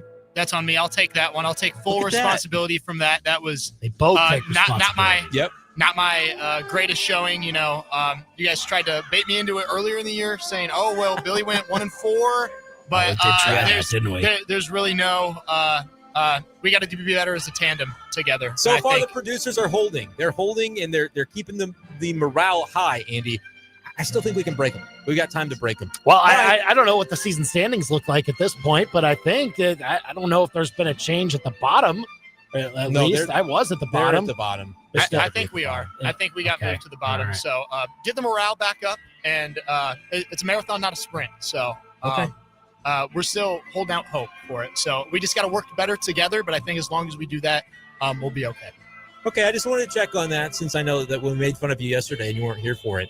So I want to make sure that we got a chance to pick your brain on that. Producers, so that's at least, part of the ugly. Yeah, that's part of the ugly for the week. But you know what? They called it ugly, and so you at least can give them credit for that. They owned it. The fan base probably appreciates that. Yeah. In producer Island, they probably appreciate that quite a bit. 875-KTGR if you want to call or text us. Give us your good, bad, and ugly from the weekend. Up next, do the Blue Jays have a chance in this World Series against the Dodgers? We'll discuss on The Big Show.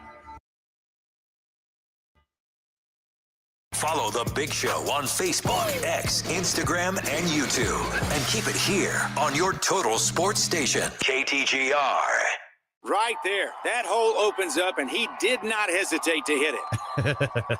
Seriously.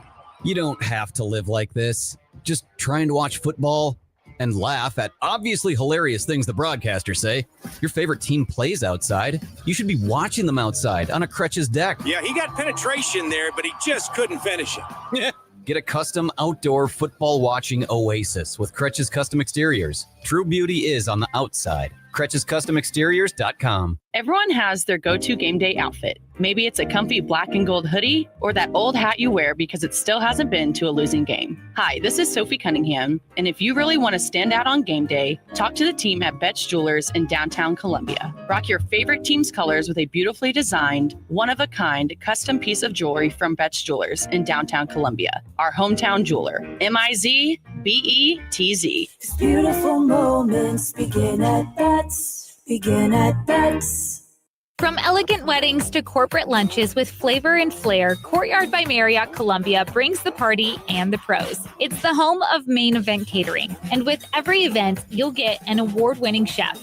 full banquet staff, and drop-and-go options for any size crowd. And the event center holds up to 300 guests with 8 flexible rooms. If you need help, there's a Marriott certified wedding coordinator on staff too. Book now by calling 573-443-8000. College football is all about the next generation. Fresh talent, big plays, new energy every season. That's the same approach behind Flight by Yingling. It's brewed by the oldest brewery in America, but built for today. Just 2.6 carbs and 95 calories with real beer flavor that keeps up from kickoff to the post-game recap. So whether you're tailgating or celebrating a win, make Flight your go-to. Flight by Yingling, the next generation of light beer. DG Yingling & Son, Pottsville, Pennsylvania. It's that time of year again. Hit a deer, win a cow with FPP Body Shop. Listen, I'm not saying actively crash your vehicle into a deer, but if you do hit a deer, FPP will ease that stress with a $20 gift card to Fulton Worst House. And you'll be entered in to win the grand prize, a $500 gift card. Man, I tell you what, winner last year had a cookout with every meat known to man. He all right? Yeah, Billy. The winner will be popular again this year, too. With FPP, it's easy as 1, 2, 3. Hit a deer, win a cow. FPPBodyShop.com. You know your former golf bag? It's not just holding up the weed whacker on your garage wall. It's also holding cash. Same goes for that rowing machine you swore you'd use once. At Play It Again Sports, turn your gently used gear into money in your pocket. Bring in your old golf equipment, fitness gear, softball bats, baseball cleats, and more. Cash out and keep it, or trade up to something better. Play It Again Sports in Columbia. Think of them first so you don't finish last. Play It Again Sports, ColumbiaMo.com.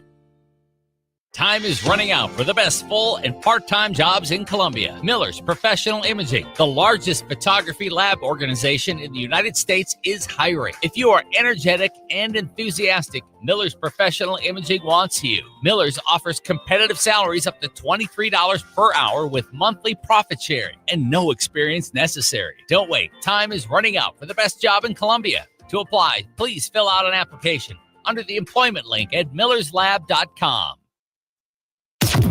Your daily fix of local sports lives here. This is The Big Show on KTGR.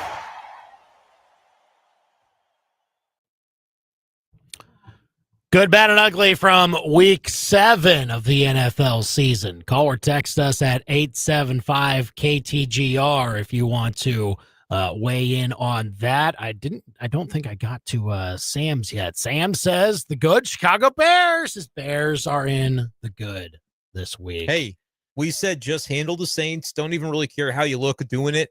Caleb Williams was a dud for my fantasy team, but they handled their business. I can't really ask for more than that.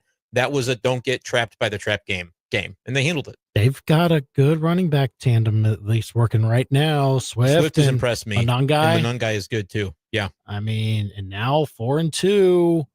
Just saying, like that could be.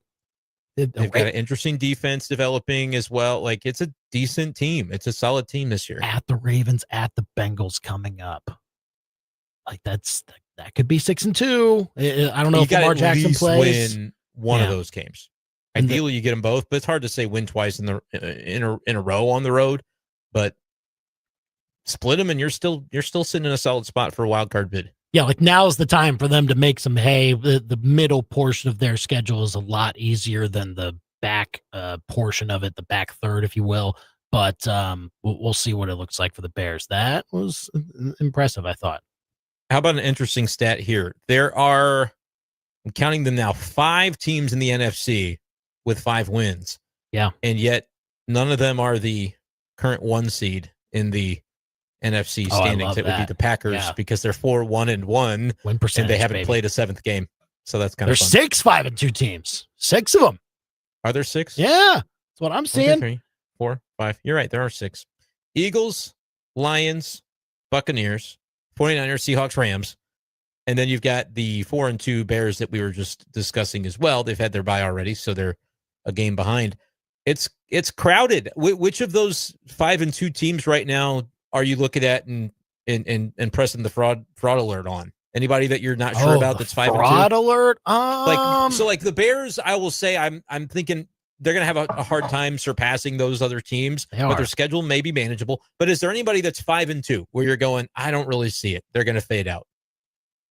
Well, it might not be by their own merit, but if Tampa Bay can't withstand these injuries, then maybe that's true. them. But they'll make the playoffs by virtue of I don't think that the Falcons or Panthers pass them. Mine's Philly. No, but just a week ago, you still had Philly in your top 5, didn't you? I had them down from 1, but yes.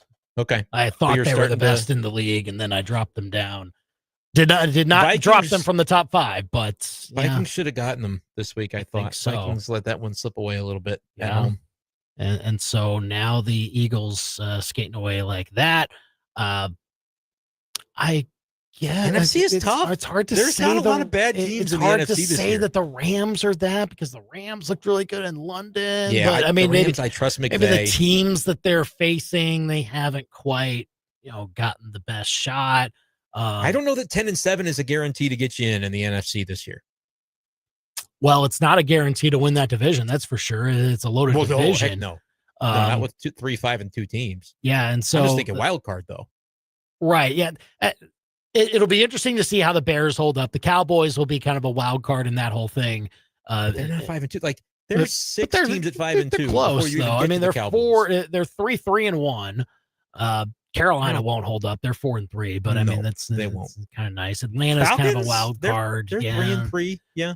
Minnesota, I think the ship has sailed. I think they needed to start well this season and haven't, and that's the reason why that they probably won't get there in the end. Washington's had some bad injuries. I don't see Washington, but like you're naming a bunch of teams that aren't 5-2. I'm naming a bunch of teams that aren't 5-2 and were in the playoffs last year. Exactly. Yeah. That's why it's a very interesting conference this year because I can look at that list and say for sure that the Saints are bad. The Cardinals are they're pretty bad. They're pretty bad. They're mediocre at absolute best. Like they could still sneak out 7-10 and I wouldn't be shocked. But they have lost 5 in a row. So yeah, they're probably just bad.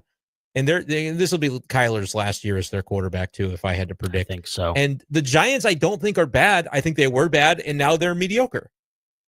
Well, I mean, yeah, I suppose that's the case. Like you have some good players that you can be excited about, but you still got to win. That's the skill that everyone has to have in this league in order to be called good. But if that's the 3rd worst team in the conference, then there aren't that many bad teams in the conference. There's a lot of mid to good temes in that conference this year. No doubt. That's pretty loaded on the NFC side, and then the AFC is. There are some Dolphins are bad. There are some teams that are being propped up on stilts, I think, at the moment. The AFC is a lot weaker this year, and I think it's because like you think about the Bengals and the Ravens. What makes them great? Their quarterback. Well, they're hurt right now. And that's why a team like the Colts they're sliding in because there's an opening, there's a gap. This Colts Chiefs AFC Championship is going to be a party. I can't believe the Colts are so good. No, if I'm ready. No, I'm not. Well, the Chiefs Colts regular season game is going to be nice. I mean, that's going to be at Arrowhead weekend before Thanksgiving. That'll be electric, and like that's coming after the Chiefs take on the Broncos on the road, and that is a very interesting stretch. Yes, it is the Chiefs for a team after the sitting bye at week. 4-3 right now. Yeah, like you got to. Given that you need to get this Commanders win next Monday night, I think, no matter the status of Jaden Daniels, I think you're clearly the better team. It's a must-win game. The spread's at like 10.5. They're good. That could be where there's a little bit of a letdown, but they probably beat them by 10. Yeah, it's something like that. It should be. And then at Buffalo is no longer daunting. Like it's still daunting. Those fans are going to be liquored up and ready to take on the Chiefs, and that team they'll get up for that game. But the Bills are not. The Bills are not this impenetrable fortress. The Patriots are fascinating to me at this point.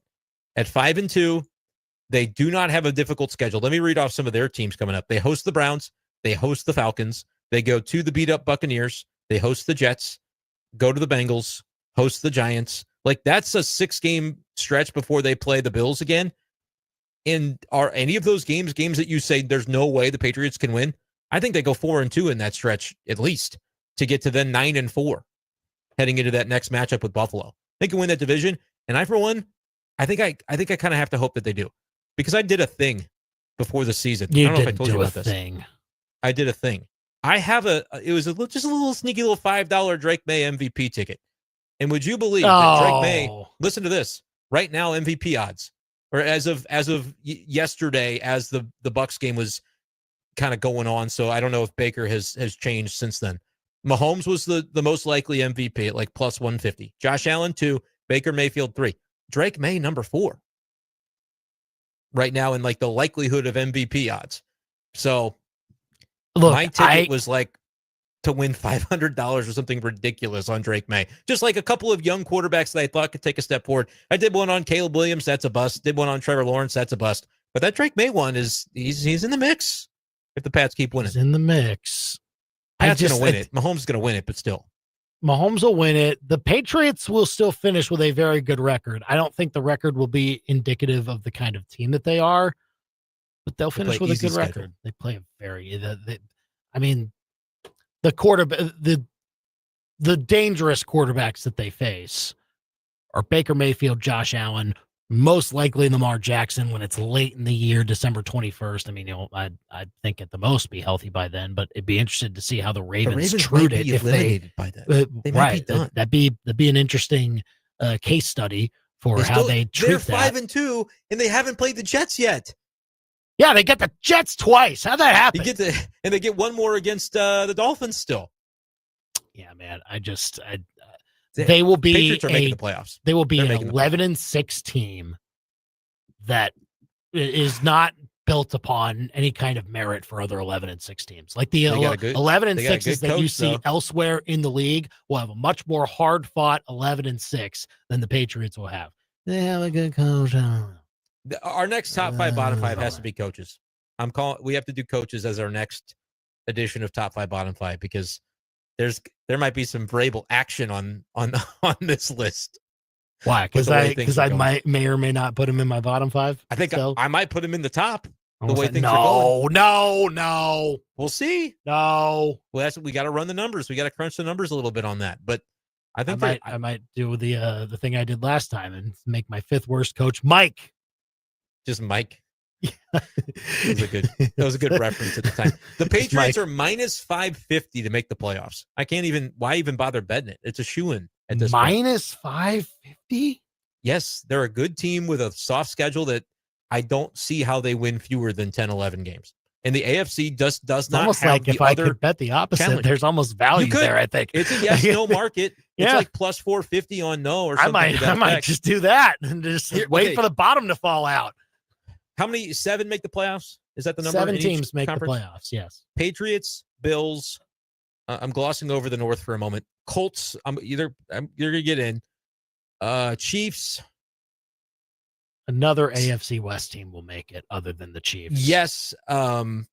I'll lean Broncos for the moment. Chargers have had some injuries, and they've not shown me as much as I thought that they would. I got to pick a North winner. Let's just say Steelers is a placeholder. Steelers, yeah. Because I don't think the Bengals defense can hold up, and I don't think the Ravens are going to. They're getting too far behind. And then so I've got room for one more between Chargers, Jaguars, and that's including the Patriots. Who's the next challenger? Like the Jags and the Chargers would both have to get in. With Chiefs and Broncos already in, can the Bengals get a wild card? I just don't see how the Patriots miss the playoffs at this point. Bengals have the best shot at it, I think. I don't see it. Joe Flacco gonna lead them there. Beat the Steelers. Oh, I saw them this weekend. They've got the Jets and the Bears before the bye. They'll be 5-4. So Bengals get in. Who's your 7th to box out the Patriots? The Chargers or the Jaguars? I'm already counting Bengals as in. The Jaguars would be my other pick. You just hate all the Chiefs rivals. You're like me. I'm surprised you don't say Broncos. Actually, you could still say Broncos. Well, no, I thought we were already putting the Broncos in. I did. But you may disagree. You may say actually. Okay, so the Broncos if are it out was too. Okay, so for the picture, I'll look at it again. So if we went Colts, Chiefs, give me your 7. The Colts, Chiefs, Bills, Steelers are the division winners. Okay. And then I the need wild cards, Denver will be a wild card. Okay. All right. Jacksonville, I think, will be a wild card. And then, oh, boy. You're having a hard time knocking out the Pats. Can't be the Texans, that's for sure. You're about to have to say Chargers or Bengals to knock the Patriots out of the playoffs. Okay, what's the back half of the Bengals schedule look like, just to make sure? You're trying so hard to hate on Mike Vrabel. He's just a good coach and a good dude. Oh, I'm not saying he's not a good dude. I'm sure he's a good dude. You don't think he's a good coach, though? I just think that a lot of what happened in Tennessee was due to some key players there, and then when they traded away those key players, then Mike Vrabel started to look worse as a coach. I will say, there's some random dude named Terrell Jennings that I guess, on Sunday he said we found our 5-minute running back, and like Trevion Henderson is over here going, "Hi, I played 14% of snaps for some reason." It's a very strange situation with how Vrabel, and he did this with Derrick Henry. Remember Deion Lewis? He was insisting that Deion Lewis had to play when Derrick Henry was coming on, and like eventually, obviously, we know Derrick Henry took over, but Vrabel was reluctant to use Derrick Henry at first. Doesn't trust those rookie running backs for whatever reason. I mean, that's kind of where I'm at. I think there are even some in-game type of stuff, game management, clock management, that I think also he has not been able to be hip to. So I'm just, he's a fine coach. I did not technically call him one of the 5 worst coaches in the NFL the last time we did this. But that was, of course, before he got fired, and then eventually resurfaced in New England. Funny enough, like good connections, you'll get noticed again. But no, I think people trying to crown him one of the top 5. We'll see. Let's do the segment within the next couple weeks, and we'll see what happens. All right, 875-KTGR if you want to call or text us with your thoughts on the NFL. Give us your thoughts on the World Series as well. Do the Blue Jays have a chance? For the love of all things holy, let's hope they do. We'll get to that next. Now, your local Sports Center update on your total sports station, KTGR. Good afternoon, I'm Ben Hermes, and this live local sports center is brought to you by Lee's Tire Company. If it's round and rubber, Lee's sells it. Lee'sTireCompany.com. Well, Mizzou Athletics announced today that Mizzou Gymnastics will be moving to Mizzou Arena as their official primary home location for the 2025-2026 season. This comes after the team's third-place finish at the NCAA Championship Final last year, which was the team's best finish in program history. The Tigers will host 6 meets on the season, with 5 of them being played at Mizzou Arena. Mizzou's Zion Young was named the SEC's Co-Defensive Line Player of the Week. This was announced yesterday as Young recorded 5 tackles, 3 of them being solo, 2 sacks, and 2.5 tackles for loss in the Tigers' victory over Auburn this past Saturday. The Tigers will be back in action this weekend as they head on the road to take on Vanderbilt with kickoff starting at 2:30 right here on KTGR.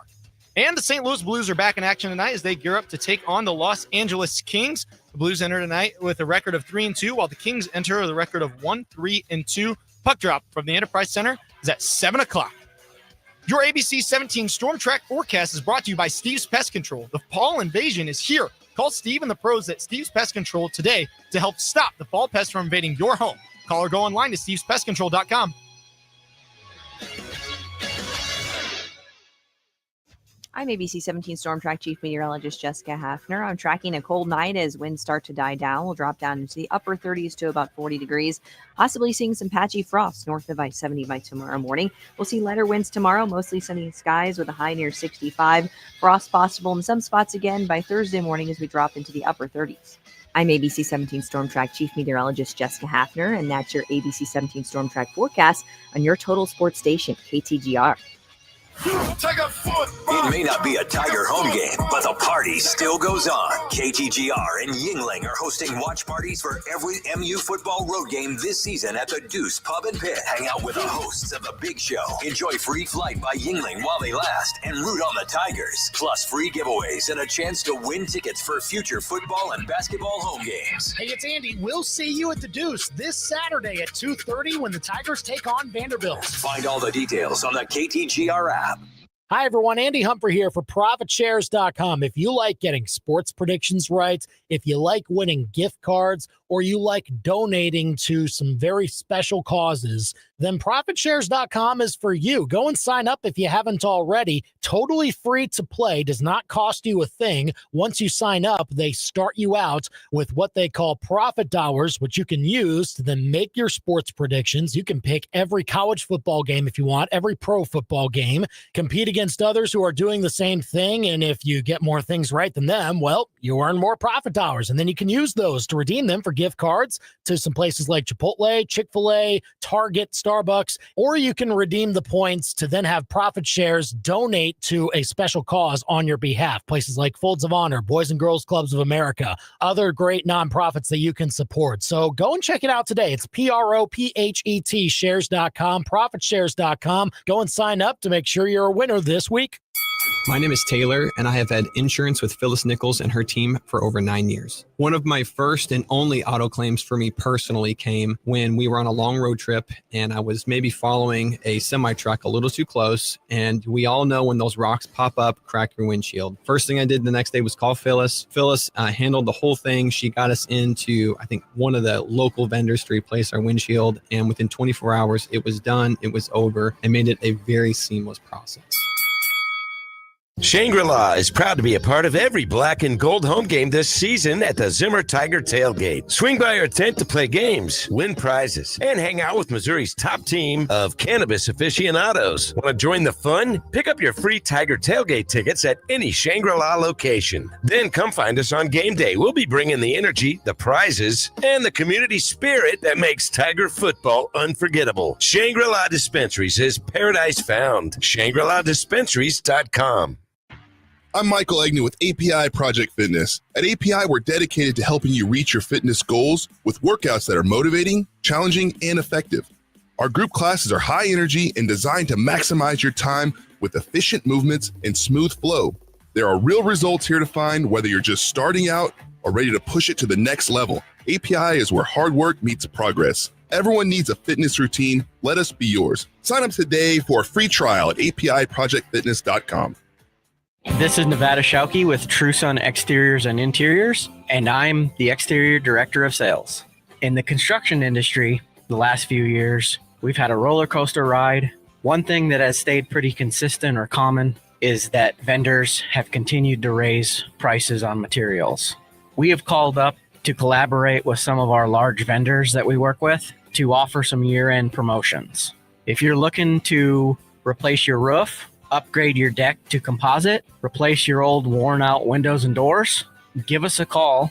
We also offer several financing options to meet most budgets. Your project must be purchased by the end of the year. This is a unique opportunity to save some money on your next home renovation. The difference between a house and a home is the attention to detail. At True Sun Exteriors and Interiors, we'll turn your vision of a dream home into a reality. For more information or a free estimate, go to TrueSunExteriors.com. TrueSunExteriors.com. The best local sports talk around on your ride home. You've got The Big Show on KTGR. Lots of football talk, of course. Makes sense this time of year. Give us your thoughts on your NFL good, bad, and ugly. Mizzou Vandy coming up this weekend. Call or text at 875-KTGR. But also about the World Series, which we will have select games of the World Series for you right here on KTGR from ESPN Radio. The Blue Jays got it done last night. It was looking like Seattle was going to have the twofer with both the Seahawks winning and the Mariners getting it done on the road. But, well, George Springer had other ideas. He did. He had that 3-run homer to put the Blue Jays ahead, and then their bullpen shut things down the rest of the way, which it very, very nicely done. And look, because that was an up and down series, man. Blue Jays lost their first 2 games at home, but then rallied to win 4 of 5. Like, that's impressive. And I feel like a team riding hot like that can have a fighter's chance at slaying a dragon like the Dodgers, I should say. But how much of a chance do you give them, Brendan? Not a lot, realistically. I think they could win a game or 2, but I'll probably go Dodgers in 5. And I'm going to hope I'm wrong with that prediction because I'd like to see a long series. And like, I'd root for the Blue Jays to win it, outright. But they're going to have to start fast for sure. I mean, they're going to have to start at home, getting that home field advantage with probably 2 wins, I think, for me to think that they're going to be able to go the distance and then maybe come out on top. That's a lot to ask to win the first 2, but the environment is going to be fantastic for sure. And they didn't do it in this last series, and so you're going to have less margin for error against this Dodgers team. But it will be it's interesting how this Blue Jays team is constructed with what they can do against the Dodgers. Home runs will always put you in the mix. If you have a team that can more often than not just provide the power and punish more pitching mistakes when they get cut down so much in the postseason. Pitching gets, not only because the pitchers usually are on their best stuff, but just the churning of the bullpen and just maximizing your matchups in that, you just get fewer mistakes as a hitter. And so when you have a team that has power and you can punish more of those mistakes, that gives you more of a fighting chance. I'll say Dodgers in 6. Okay. I mean, it'll go back to Toronto in some way, shape, or form. It'll finish next weekend, but I don't know. We'll see. I would absolutely hope for the Blue Jays to get it done. Very easy team to root for. Win that first game, and you never do know. Yeah, Vladdy looked like he was very emotional about getting to the World Series, and some of the pictures and images that I saw. Cal Raleigh, of course, on the other side was too. Said we expected to. He said, I don't like to use the word failure, but it's a failure because we expected to get to the World Series and to win it, and they were there. It was there for the taking within that game, and one swing can be the difference. I hope we get that kind of World Series where one swing is the difference, rather than kind of the way the NLCS went. I just think wasn't that long ago where the chatter around the Blue Jays and Vlad Guerrero was you probably need to trade Vlad Guerrero, don't you? And get that done. Yeah, they got a contract done with him, and now look at where they are. I hope he has a big series. I hope so too. Should be fun. Again, we'll bring you select games of the World Series right here on KTGR. Staying tuned for that from ESPN Radio. And we thank you for joining us today. Thanks to the injury expert, Will Carroll, for coming on as well. Tomorrow, an update on our SEC football tiers. Those could look very interesting, especially as Mizzou gets set to take on Vanderbilt this weekend. And a lot more previewing that matchup. We want your thoughts on it throughout the week as well. Join us tomorrow at 4 o'clock. Tiger Talk tonight at 7 p.m. Don't miss that with Eli Drinkwitz. He's Brendan. He's producer Ben. I'm Andy. We're done for now. Macadoodles does selection like nobody else. If you're looking for ingredients,